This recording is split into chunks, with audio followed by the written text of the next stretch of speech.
જય મુરલીધર વિદ્યાર્થી મિત્રો, આજે આપણે વ્યાકરણમાં એક નવા મુદ્દાની વાત કરીશું, જેનું નામ છે સર્વનામ અને તેના પ્રકાર. હવે સર્વનામ એટલે શું? તો કે સૌપ્રથમ એની વ્યાખ્યા જોઈએ.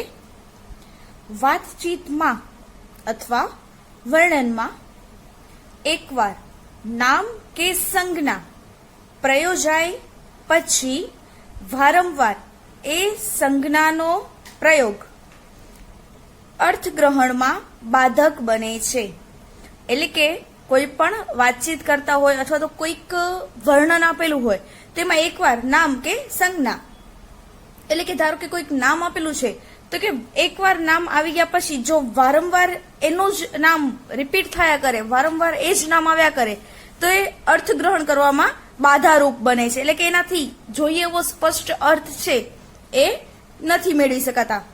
તેથી એ નામને સ્થાને જે પ્રયોજાય છે તેને શું કહેવામાં આવે છે? સર્વનામ. એટલે કે વારંવાર નામનો ઉપયોગ ન કરવાનો, પણ નામની બદલે જેને વાપરવામાં આવે એને અહીંયા કહેવાશે સર્વનામ. એટલે કે નામ કે સંજ્ઞા પ્રયોજ્યા પછી વારંવાર એ સંજ્ઞાનો પ્રયોગ અર્થગ્રહણમાં બાધક બને છે, તેથી એ નામને સ્થાને જે પ્રયોજાય છે એને કહેવાય છે સર્વનામ. હવે સર્વનામના પ્રકારો છે, આપણે એ પ્રકારો વિશે વિગતવાર સમજૂતી મેળવીશું. સર્વનામના પ્રકાર: પેલું પુરુષવાચક સર્વનામ, બીજું પ્રશ્નવાચક સર્વનામ, ત્રીજું દર્શક સર્વનામ, ચોથું સાપેક્ષ સર્વનામ, પાંચમું છે એનો પ્રકાર અનિશ્ચિત સર્વનામ, છઠ્ઠો સર્વનામનો પ્રકાર છે સ્વવાચક સર્વનામ અને સાતમો પ્રકાર છે અન્યોન્યવાચક સર્વનામ.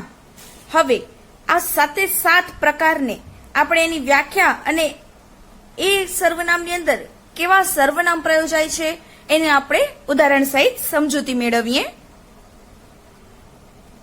પેલો પ્રકાર પુરુષવાચક સર્વનામ.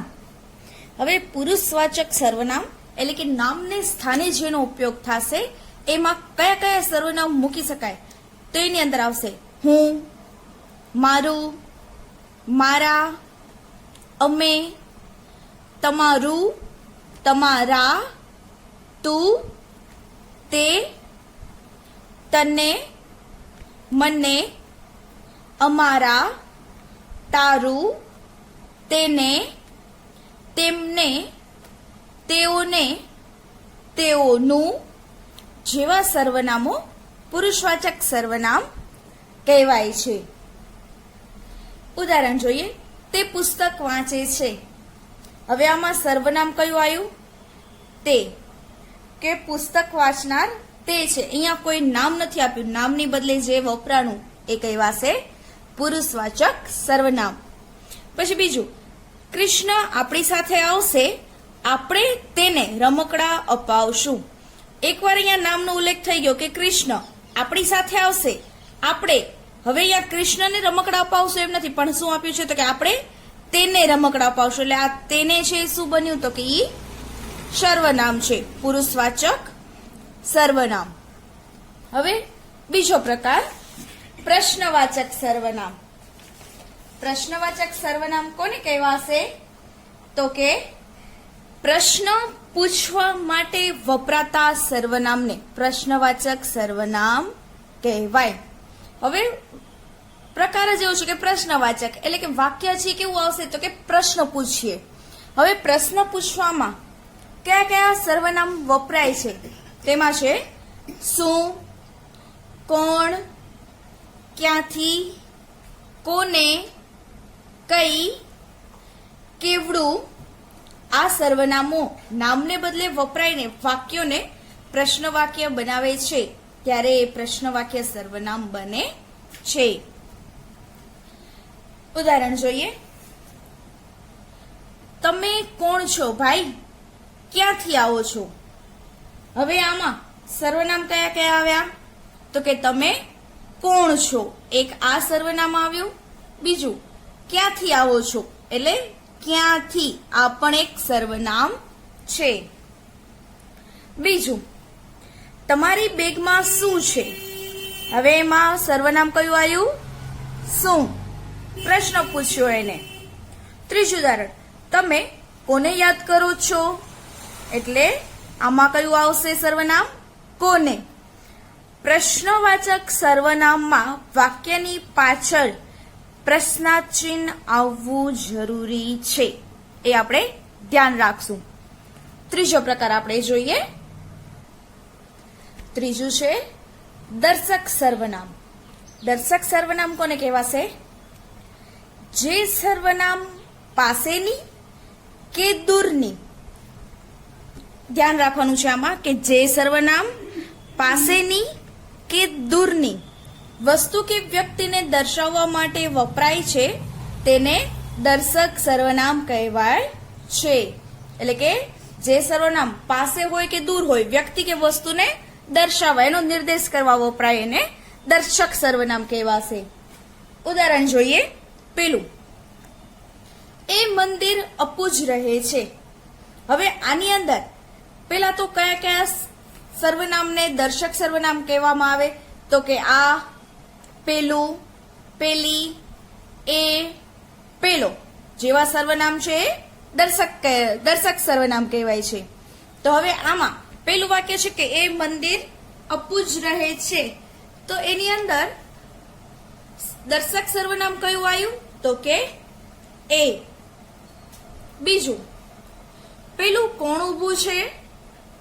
એટલે કે કોઈક વ્યક્તિ ઊભું છે, એને શું કહેવાય છે? તો કે એને દર્શાવી, એને બતાવવા માટે કહે છે કે પેલું, એટલે કે આ દર્શક સર્વનામ છે. ત્રીજું, આ ટેબલ ત્યાં મૂકો, કે આ ટેબલ છે એને ત્યાં, સ્થાન દર્શાવવા માટે અહીંયા ત્યાં છે, તો કે આ છે કે ત્યાં. હવે આ બેમાંથી કયું આવે? તો કે આ ટેબલને ત્યાં મૂકવાની વાત કરી છે, એટલે કે આ છે એ સર્વનામ બનશે. એના પછી ચોથું જોઈએ, સાપેક્ષ સર્વનામ. સાપેક્ષ સર્વનામ કોને કહેવાશે?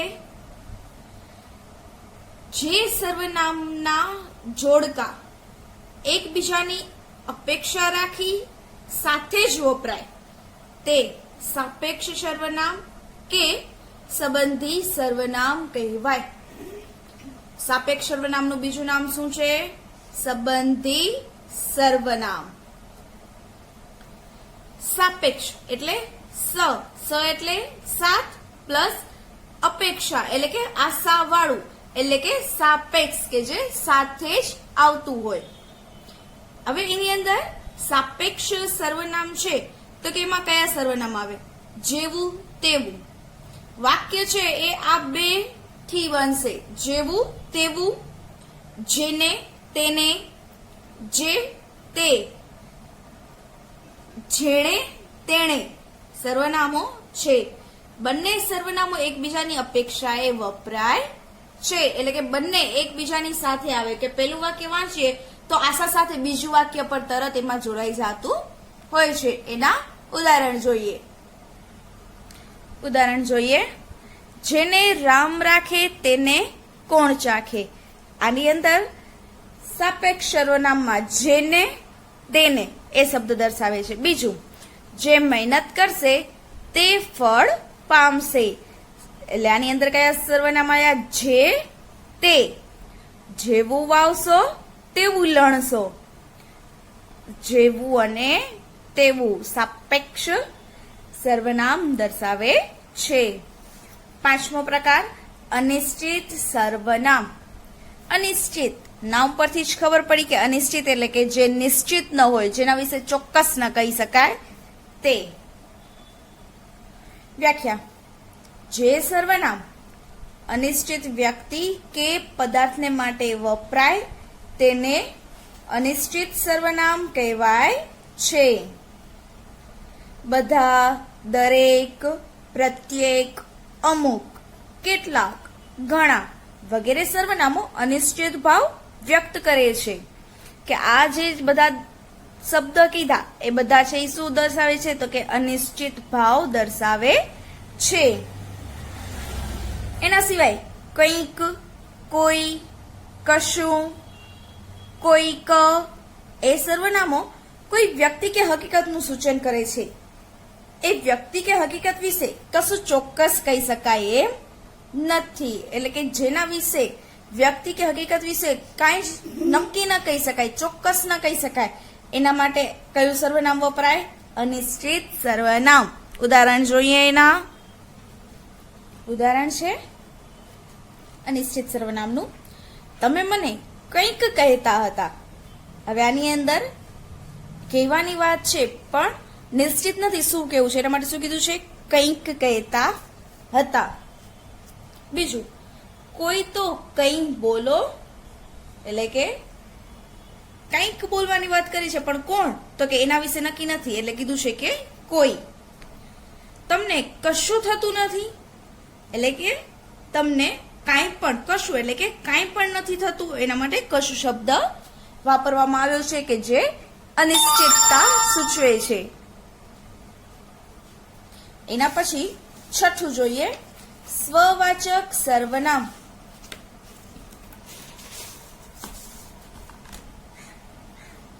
સ્વવાચક જે સર્વનામ નામ કે સર્વનામનો ભારપૂર્વક નિર્દેશ કરી પોતાપણાનો એટલે કે સ્વનો અર્થ દર્શાવે તેને સ્વવાચક સર્વનામ કહેવાય છે. સ્વ એટલે કે પોતે, પોતાનું, એના માટે સ્વવાચક સર્વનામ છે. કયા કયા શબ્દ સ્વવાચક સર્વનામ દર્શાવે છે? જાતે, ખુદ, પંડે, પોતે, પોતાને, પોતાની, મેળે આ સર્વનામો સ્વવાચક સર્વનામ છે. ઉદાહરણ જોઈએ. હું ખુદ ત્યાં હાજર હતી. ઉદાહરણ, હું ખુદ ત્યાં હાજર હતી. સ્વ માટે કયો શબ્દ વાપરવામાં આવ્યો? ખુદ. તમે પોતે જ ત્યાં હતા, એટલે અહીંયા કયો આવ્યો સ્વવાચક સર્વનામ? પોતે. અમે પંડે જ ભૂલ કરી હતી, એટલે કે અમે પંડે, અમે જાતે જ ભૂલ કરી હતી. અહીંયા પંડે શબ્દ છે એ સ્વવાચક સર્વનામ દર્શાવે છે. હવે સાતમો અને છેલ્લો પ્રકાર સમજીએ. સાતમો પ્રકાર અને છેલ્લો પ્રકાર સમજીએ. અન્યોન્ય વાચક સર્વનામ. અન્યોન્ય એટલે કે જે સર્વનામ એકબીજા વચ્ચેનો એટલે કે પરસ્પરનો અર્થ દર્શાવે છે તેને અન્યોન્ય વાચક સર્વનામ કહે છે. એકબીજા સાથે પરસ્પરનો અર્થ દર્શાવે તેને અન્યોન્ય વાચક સર્વનામ કહેવાય. એના માટે કેવા સર્વનામ શબ્દ વપરાય છે? પરસ્પર, અન્યોન્ય, એકમેકને, એકબીજાના. આ સર્વનામો જે છે એ અન્યોન્યવાચક સર્વનામો છે. ઉદાહરણ, આપણે પરસ્પર મદદ કરવી જોઈએ. કયો શબ્દ અન્યોન્યવાચક આવ્યો? પરસ્પર. તમે એકમેકને સહકાર આપો. એકબીજાને સહકાર એટલે કે એકમેકને, એ શબ્દ છે અન્યોન્યવાચક સર્વનામ દર્શાવે છે. ત્રીજું, અમે અન્યોન્યને વર્ષોથી ઓળખીએ છીએ. એટલે કે અમે અન્યોન્યને, એકબીજાને વર્ષોથી ઓળખીએ છીએ. એટલે કે આમાં અન્યોન્ય એ શબ્દ છે એ અન્યોન્યવાચક સર્વનામ દર્શાવે છે. તો વિદ્યાર્થી મિત્રો, અહીંયા આપણા 7 પ્રકાર પૂરા થાય છે. હવે આપણે એનું થોડુંક સ્વાધ્યાય જોઈ લઈએ. શું છે કે નીચેના વાક્યમાં રેખાંકિત સર્વનામનો પ્રકાર જણાવો. અહીંયા વાક્યો આપેલા છે, સર્વનામ જે છે એના નીચે લીટી પણ કરેલી છે. આપણે તમારા લોકો એ જવાબ દેવાનો છે કે લીટી કરેલો જે શબ્દ છે એ કયું સર્વનામ દર્શાવે છે. પેલું, તે ગીતો ગાતી રહે. કયા શબ્દ લીટી છે? તો કે તે. તે છે ઈ શેમાં આવતું? તો કે પુરુષવાચક સર્વનામ.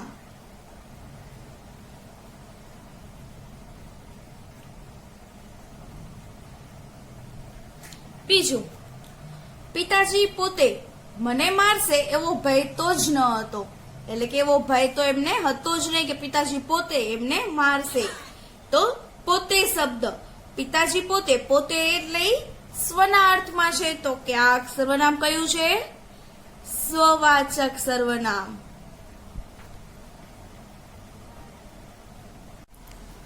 અહીંયા આપણે જોયું કે પિતાજી પોતે, પોતે શબ્દ આવ્યો એટલે એ કયું બન્યું? સ્વવાચક સર્વનામ. એના પછી આ ભૂખંડને એક દેશ માનવો, એમાં આ સર્વનામ નીચે લીટી છે, એટલે કે આ શેમાં આવે? તો કે દર્શક સર્વનામ, દર્શકવાચક સર્વનામ એમાં આવશે. કેમ? તો કે અહીંયા આ આવ્યું છે, આ, પેલું, પેલી, એ બધા દર્શક સર્વનામમાં આવે. એના પછી આપણે જોઈએ તો રસ્યા વીણ કેમ રહીએ, એમાં ચોથા વાક્યમાં કેમ શબ્દ નીચે લીટી છે. કેમ, કેમ એટલે પાછળ પ્રશ્નાર્થ ચિહ્ન છે, એટલે એ કયું બન્યું? પ્રશ્નાર્થવાચક સર્વનામ. એના પછી એક ગામમાં ખાસ હું કોઈને ઓળખું નહીં, કોઈને એટલે કે કોઈને એટલે કે ચોક્કસ નથી, અનિશ્ચિત છે, એટલે અહીંયા કયું સર્વનામ આવશે? અનિશ્ચિતવાચક સર્વનામ.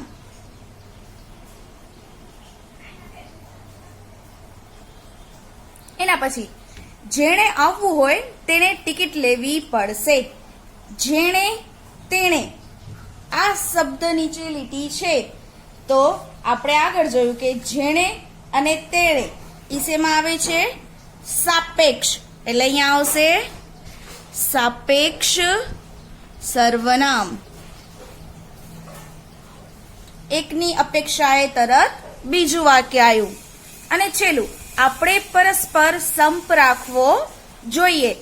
આપણે પરસ્પર એટલે કે એકબીજા સાથે, એટલે આપણે છેલ્લે જોયું હતું કે અન્યોન્ય વાચક સર્વનામ, એમાં અન્યોન્ય, એકમેકને, પરસ્પર, એકબીજાને એવા શબ્દ આવે, તો અહીંયા પરસ્પર છે, એટલે એ કયું બન્યું?